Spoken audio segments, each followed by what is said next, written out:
بسم اللہ الرحمن الرحیم وذکر فإن الذکریٰ تنفع المؤمنین آمنت باللہ صدق اللہ مولانا العظیم وصدق رسولہ النبی الکریم ونحن علی ذلک من الشاہدین والشاکرین والحمد للہ رب العالمین۔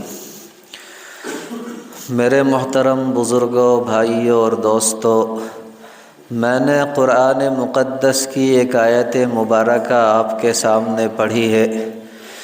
اسی آیت مبارکہ سے متعلق میں اپنے اکابر سے سیکھی گئیں کچھ باتیں بطور نصیحت کے آپ کی خدمت میں رکھوں گا۔ بس آپ اللہ رب العزت سے دعا فرما دیں کہ صحیح صحیح باتیں میری زبان سے کہلوا دے اور ہم سبھی کے لیے ان باتوں کو کارآمد اور نفع بخش بنا دے۔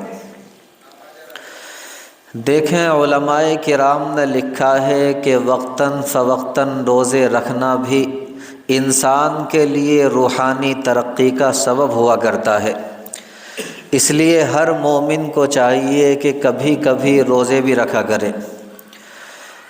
دیکھیں، ایک حدیث مبارکہ ہے، اس حدیث مبارکہ کے راوی ہیں حضرت عبداللہ ابن عباس رضی اللہ تعالی عنہما۔ یہ فرماتے ہیں کہ حضرت عیسیٰ علیہ السلام پورے مہینے روزے رکھا کرتے تھے، اور حضرت سلیمان علیہ السلام کے بارے میں آتا ہے کہ حضرت سلیمان علیہ السلام ہر مہینے کے شروع میں 3 دن کے روزے رکھتے، پھر مہینے کے بیچ میں 3 دن کے روزے رکھتے، اور پھر مہینے کے اخیر میں 3 دن کے روزے رکھا کرتے۔ اسی طرح بی بی مریم علیہ السلام اللہ رب العزت کی نیک بندی تھی۔ ان کے بارے میں آتا ہے کہ یہ 2 دن مستقل لگاتار روزہ رکھتی اور پھر 1 دن چھوڑ دیا کرتی، یعنی 1 دن افطار کیا کرتی، پھر مستقل 2 دن روزہ رکھتی، اس کے بعد 1 دن افطار کر لیا کرتی۔ اور حضرت داؤد علیہ السلام کے بارے میں آتا ہے کہ آپ 1 دن روزہ رکھتے اور 1 دن نہیں رکھتے، پھر 1 دن روزہ رکھتے، پھر 1 دن نہیں رکھتے۔ اور ہم سب کے محبوب نبی اکرم صلی اللہ علیہ وسلم کی سنت مبارکہ یہ تھی کہ سرکار دو عالم صلی اللہ علیہ وسلم ہر مہینے کے ایام 20 یعنی 13، 14 اور 15 تاریخ کے روزے رکھا کرتے۔ یہ روشن دن کہلاتے ہیں، اس لیے کہ چاند کی بھی پوری روشنی کے دن ہوا کرتے ہیں۔ اور علماء کرام نے لکھا ہے کہ جو بندہ ایام 20 کے روزے رکھے گا، یعنی ہر مہینے کی 13، 14 اور 15 تاریخ کے روزے رکھے گا، اللہ رب العزت اس کے دل کو روشن فرما دیں گے۔ اس لیے میری آپ سبھی سے درخواست ہے کہ کوشش کیا کریں ہر مہینے کی 13، 14 اور 15 تاریخ کے روزے رکھا کریں۔ اللہ رب العزت ہر مومن کو نبی اکرم صلی اللہ علیہ وسلم کی سنت پر عمل کرنے والا بنا دے۔ دیکھیں، حدیث مبارکہ کے اندر آتا ہے کہ جب اللہ رب العزت نے سیدنا آدم علیہ السلام کو جنت سے زمین پر اتارا تو اپنی بھول کے غم کی وجہ سے حضرت آدم علیہ السلام کا چہرہ سیاہ پڑ گیا تھا۔ اللہ رب العزت کی جانب سے حضرت آدم علیہ السلام کو حکم ملا کہ آپ 3 دن روزے رکھیں۔ اس پر سیدنا آدم علیہ السلام نے 3 دن روزے رکھے۔ ان 3 روزوں کی برکت سے اللہ رب العزت نے ان کے چہرے کی سیاہی کو نور کے اندر تبدیل فرما دیا۔ اسی لیے علماء کرام لکھتے ہیں کہ جو بندہ ہر مہینے میں 3 دن کے روزے رکھے گا، ایام 20 کے روزے رکھے گا، 13، 14، 15 تاریخ کے روزے رکھے گا، اللہ رب العزت اس کے چہرے کو تر و تازہ رکھیں گے۔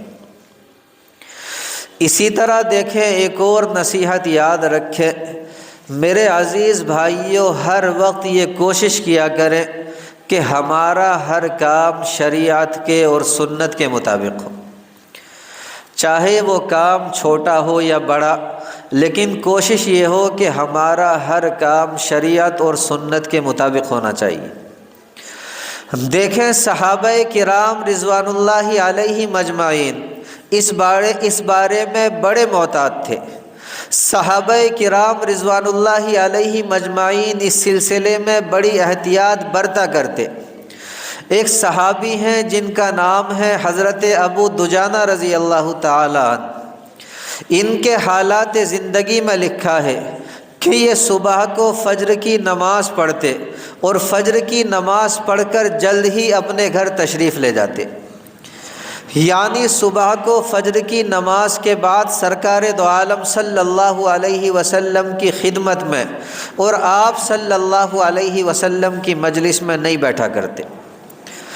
کسی نے بارگاہ نبوی صلی اللہ علیہ وسلم میں عرض کیا، یا رسول اللہ صلی اللہ علیہ وسلم، پتہ نہیں ابو دجانہ کس حال میں ہے، وہ صبح کو فجر کی نماز پڑھتے ہیں اور جلد ہی اپنے گھر تشریف لے جاتے ہیں، یعنی آپ کی بابرکت مجلس میں نہیں بیٹھتے۔ نبی اکرم صلی اللہ علیہ وسلم نے حضرت ابو دجانہ رضی اللہ تعالی عنہ سے پوچھا، ابو دجانہ تم فجر کی نماز پڑھ کر جلدی کیوں چلے جاتے ہو؟ اس پر ابو دجانہ رضی اللہ تعالی عنہ عرض کرنے لگے، آپ نے عرض کیا، یا نبی اللہ صلی اللہ علیہ وسلم، اے نبی اکرم صلی اللہ علیہ وسلم، بات اصل میں یہ ہے کہ میرے پڑوسی کے گھر میں ایک درخت ہے، اس درخت کے اوپر پھل لگے ہوئے ہیں اور اس درخت کی کچھ شاخیں، اس کی کچھ ٹہنیاں میرے گھر میں بھی آ رہی ہیں۔ جب رات ہوتی ہے تو ان شاخوں سے، ان ٹہنیوں سے کچھ پھل جو ہیں وہ ٹوٹ کر کے میرے گھر میں گر جاتے ہیں۔ میں صبح کو جلدی سے فجر کی نماز پڑھ کر اس لیے چلا جاتا ہوں تاکہ ان پھلوں کو اٹھا کر واپس اپنے پڑوسی کے گھر میں ڈال دوں۔ کہیں ایسا نہ ہو کہ میرے بچے اٹھ جائیں اور میرے بچے بغیر اجازت ایک دوسرے انسان کے گھر کے پھل کھانے کے گناہ میں ملوث ہو جائیں۔ میرے پیارے بھائیوں، دیکھنے میں اور کہنے میں یہ چھوٹی سی بات ہے، لیکن صحابہ کرام رضوان اللہ علیہ مجمعین ان چیزوں کا بھی بڑا خیال رکھا کرتے اور ان کے بارے میں بڑے محتاط رہا کرتے۔ اس لیے کہتا ہوں کہ ہمیں چاہیے کہ ہم بھی ایک دوسرے کے خیر خواہ بنیں، ایک دوسرے کے بدخواہ اور برا چاہنے والے بالکل نہ بنیں۔ بلکہ آپ دیکھیں حدیث مبارکہ کے اندر تو میرے عزیز بھائیوں ہمیں یہ تعلیم دی گئی، آپ صلی اللہ علیہ وسلم نے ارشاد فرمایا، الدین النصیحہ، کہ دین جو ہے وہ سراسر خیر خواہی کا نام ہے۔ اور جب ایک مسلمان دوسرے مسلمان کا بدخواہ بن گیا، جب ایک مسلمان دوسرے مسلمان کا برا چاہنے والا بن گیا، برا سوچنے والا بن گیا، تو یاد رکھیں اب دین نہ بچا۔ اب میرے پیارے بھائیوں، دین کی دھجیاں اڑا دی گئی، اور سچی بات یہ ہے کہ ایک مومن کبھی بھی دوسرے مومن کے بارے میں بدخواہ ہو ہی نہیں سکتا۔ ایک مومن ہمیشہ دوسرے مومن کے بارے میں خیر خواہ ہوتا، اچھا چاہنے والا، اچھا سوچنے والا ہوتا۔ ایک مومن ہمیشہ دوسرے مومن کے بارے میں ہمدرد ہوا کرتا۔ دیکھیں، ہم نے اپنے بڑوں سے ایک واقعہ سنا ہے، بہت ہی مختصر میں آپ کے سامنے رکھتا ہوں۔ اللہ رب العزت ہم سبھی کو سمجھ کی اور عمل کی دولت سے مالا مال فرما دے۔ دیکھیں، مشہور ہے کہ ایک مرتبہ دو لوگوں نے آپس میں شراکت سے کوئی کام کیا، جسے ہم کہتے ہیں ساجھے میں کام کرنا۔ ان دونوں میں ایک صاحب جو تھے وہ بوڑھے تھے اور دوسرا جو ہے وہ نوجوان تھا۔ جب یہ دونوں کے دونوں آپس میں اپنے منافع تقسیم کرتے، اپنا مال اور اپنی چیزوں کو تقسیم کرتے، تو کچھ عرصے کے بعد دیکھتے کہ ہمیں جو ہمارا حصہ ملا تھا وہ حصہ جتنا ملا تھا اس سے زیادہ۔ وہ دونوں کے دونوں بڑے حیران ہوتے کہ ہمارا حصہ جتنا ملا تھا اس سے زیادہ آخر ہو کیسے گیا۔ دیکھیں وقت گزرنے کے ساتھ ساتھ پتہ چلا کہ جو نوجوان تھا وہ ایسا کرتا کہ اپنے حصے میں سے، اپنے مال میں سے تھوڑا سا مال اپنے بھائی کے مال میں ملا دیتا، اور وہ یہ سوچا کرتا کہ ان کی عمر بھی زیادہ ہے، ان کے بال بچے بھی زیادہ ہیں، ان کے اوپر ذمہ داری کا بوجھ بھی زیادہ ہے، اس لیے یہ مال اور پیسے کے زیادہ حقدار ہیں، اس لیے میں ایسا کرتا ہوں کہ اپنے مال میں سے کچھ مال ان کے مال میں ملا دیتا۔ اسی طرح جو بوڑھے تھے وہ بھی اپنے مال میں سے کچھ مال اس نوجوان کے حصے میں ملا دیتے، اور ان کی نیت یہ ہوتی کہ اس کی عمر بھی زیادہ ہے، اسے ابھی دنیا کے اندر کافی رہنا ہے، اور میں نے دنیا کافی دیکھ لی ہے، میں تو جلد ہی دنیا کے اندر مر کھپ جاؤں گا، اس کو پیسے کی زیادہ ضرورت ہے، اس لیے میں ایسا کرتا ہوں کہ اپنے مال میں سے کچھ مال اس کے مال میں ملا دیتا۔ یعنی بڑے میاں جو تھے وہ نوجوان کے مال میں اپنا مال ملا دیتے، اور نوجوان اپنے مال میں سے کچھ حصہ ان کے مال میں شامل کر دیتا۔ اس طرح یہ دونوں کے دونوں ایک دوسرے کا اکرام کیا کرتے، اور اس طرح ان دونوں کا جو مال ہے وہ زیادہ ہو جایا کرتا۔ آپ اندازہ لگائیں کہ اللہ رب العزت نے کتنی خیر خواہی ان کے دلوں کے اندر رکھی ہوگی۔ آج سچ میں میرے عزیز بھائیوں ہمیں بھی اسی ہی خیر خواہی کی ضرورت ہے۔ آج ہمیں بھی ایک دوسرے کے لیے اسی طرح مر مٹنے والا، ایک دوسرے کا غمخوار بننے والا، ایک دوسرے کا ہمدرد بننے والا، ایک دوسرے کے بارے میں اچھا سوچنے والا، ایک دوسرے کے بارے میں اچھا چاہنے والا بننے کی ضرورت ہے۔ بتائیں انشاءاللہ ثم انشاءاللہ کہ ہم ایک دوسرے کے خیر خواہ بنیں گے نہیں بنیں گے؟ انشاءاللہ اللہ رب العزت ہر مومن کو دوسرے مومن کا خیر خواہ بنا دے۔ اسی طرح دیکھیں ایک اور نصیحت یاد رکھیں، اللہ رب العزت سے دعا بھی کیا کریں اور کوشش بھی کیا کریں کہ اللہ رب العزت ہم سبھی کو نیک صحبت نصیب فرما دے، اور بری صحبت سے ہر مومن کی ہمیشہ کے لیے حفاظت فرما لے۔ آج آپ نے دیکھا ہوگا ہماری اکثر جو محنت ہوتی ہے، جو جستجو ہوتی ہے، وہ اکثر برے دوستوں کے تلاشنے میں ہوتی، یا اگر ہم اپنے پاس بیٹھنے والوں کے اوپر نگاہ دوڑائیں تو میرے پیارے بھائیوں اچھے کم ملیں گے اور برے زیادہ ملیں گے۔ اس لیے کوشش کریں کہ ہم جو اپنے پاس بیٹھنے اٹھنے والے تلاشیں، ہم جو اپنے لیے دوست بنائیں وہ اچھے ہوں برے نہ ہوں۔ دیکھیں علماء کرام نے لکھا ہے، اس دور کے اندر جس انسان کو نیک صحبت نصیب ہو گئی، جس بندے کو اچھی صحبت نصیب ہو گئی وہ بڑا ہی خوش نصیب ہے، اور نیک صحبت کی وجہ سے انسان جو ہے وہ میرے پیارے بھائیوں گناہوں سے بچا رہتا ہے، انسان شیطان کے مکر و فریب سے بچا رہتا ہے، اور نیک صحبت کا انسان کی زندگی کے اوپر بڑا اثر پڑتا ہے۔ آپ دیکھیں اللہ جل جلالہ نے اپنی پیاری کتاب قرآن مقدس کے اندر اصحاب کہف کے کتے کا تذکرہ فرمایا، اور حدیث مبارکہ کے اندر بھی یہ فرمایا گیا کہ اللہ رب العزت نے اس کتے سے جنت کا وعدہ فرمایا۔ اب کہنے کو ہے کتا، لیکن اولیاء کرام کے ساتھ رہا، اللہ رب العزت کے نیک بندوں کے ساتھ رہا، اللہ رب العزت کے نیک بندوں کے ساتھ رہنا اللہ رب العزت کو اتنا اچھا لگا، اتنا پسند آیا کہ اللہ رب العزت نے اس سے جنت کا وعدہ فرما لیا۔ اب ایمانداری کے ساتھ بتائیں کہ اگر ہم نیک صحبت اختیار کریں گے تو اللہ رب العزت ہمارے بھی بارے میں خیر کے فیصلے کریں گے نہیں کریں گے؟ بالکل کریں گے۔ اسی لیے حدیث مبارکہ کے اندر کہا گیا، نبی اکرم صلی اللہ علیہ وسلم نے ارشاد فرمایا کہ اچھے دوست اور اچھے ساتھی کی مثال جو ہے وہ عطر بیچنے والے کی طرح ہے، کہ اگر وہ آپ کو عطر نہ بھی دے تب بھی خوشبو تو بالکل ملے گی، یعنی خوشبو تو کہیں گئی ہی نہیں۔ اور برے دوست کی مثال جو ہے وہ آگ کی بھٹی والے کی طرح ہے کہ اگر کپڑے نہ بھی جلیں تب بھی میرے پیارے بھائیوں دھواں تو کہیں گیا ہی نہیں۔ اس لیے کوشش کریں کہ اللہ رب العزت ہمیں بھی اور ہماری اولاد کو بھی نیک صحبت نصیب فرمائے۔ آخر میں دیکھیں ایک اور چھوٹی سی بات آپ کے سامنے رکھ دوں، اللہ رب العزت سے ہمیشہ دعا کیا کریں اور اس بات کی کوشش بھی کیا کریں کہ اللہ رب العزت ہر مومن کے دل میں اپنی سچی اور پکی محبت نصیب فرما دے۔ اللہ رب العزت ہر مومن کے دل میں سب سے زیادہ اللہ رب العزت کی محبت نصیب فرما دے۔ اور دیکھیں قرآن مقدس کے اندر کہا گیا ہے والذین آمنوا اشد حبا للہ، جو ایمان والے ہوتے ہیں انہیں اللہ رب العزت سے بڑی سخت محبت ہوتی ہے۔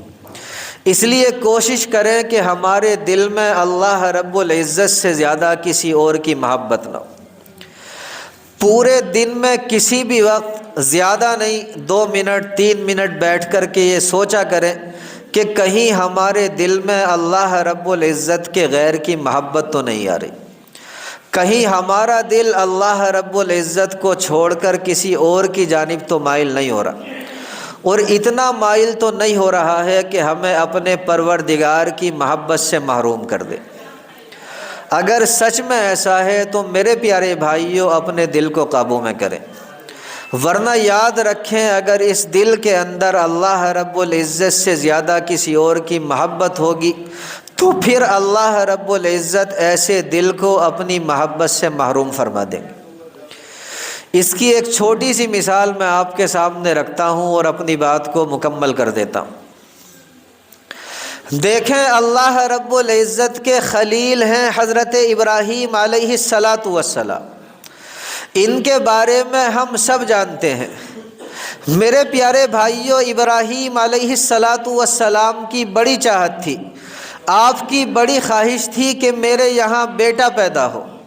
آپ نے اللہ رب العزت سے دعا بھی کی ربی حبلی من الصالحین، رب العالمین مجھے نیک اولاد عطا فرما دے۔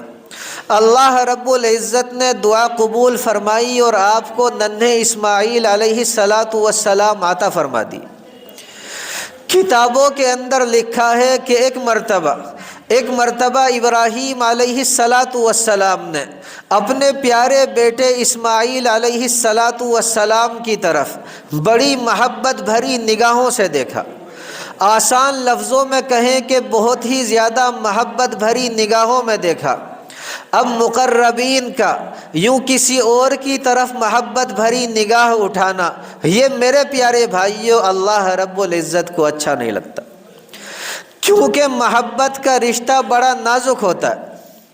اسی لیے اللہ رب العزت نے ارشاد فرما دیا، اللہ رب العزت نے حکم دے دیا، اے ابراہیم ہم یہ چاہتے ہیں کہ آپ اپنے اسی پیارے بیٹے، اسی ہونہار بیٹے، اسی لخت جگر کو ہماری راہ میں ہمارے نام پر ذبح کر دو، قربان کر دو۔ جب اللہ رب العزت کی جانب سے حکم آیا تو سیدنا ابراہیم علیہ السلام اللہ رب العزت کے حکم کو عمل میں لانے کے لیے تیار ہو گئے، یعنی اپنے پیارے بیٹے اسماعیل کو اللہ رب العزت کی راہ میں ذبح کرنے کے لیے تیار ہو گئے۔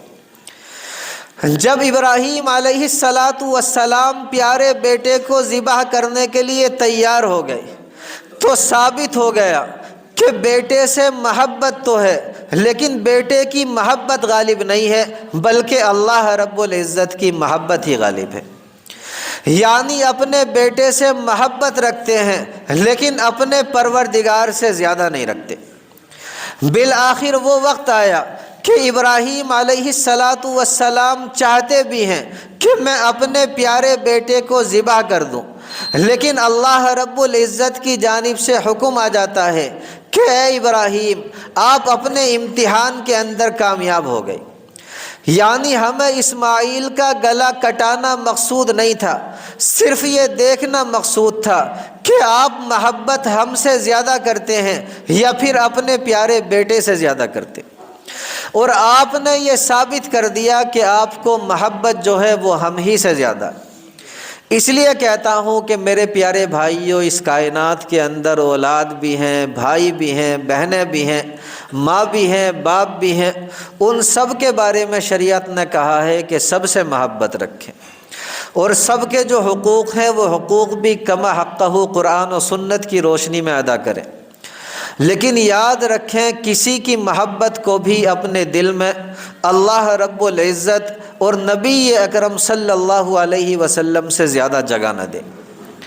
اللہ رب العزت اور نبی اکرم صلی اللہ علیہ وسلم کی محبت کو ہر چیز کی محبت کے اوپر غالب رکھیں۔ بتائیں اپنے دل کے اندر اللہ رب العزت کی محبت اس طرح رچا بسائیں گے؟ نہیں بسائیں گے انشاءاللہ۔ اللہ رب العزت مجھ سمیت دنیا کے اندر بسنے والے تمام مسلمانوں کو عمل کی دولت سے مالا مال فرما دے۔ وما علینا الا البلاغ۔ بھائی جنہوں نے سنت نہیں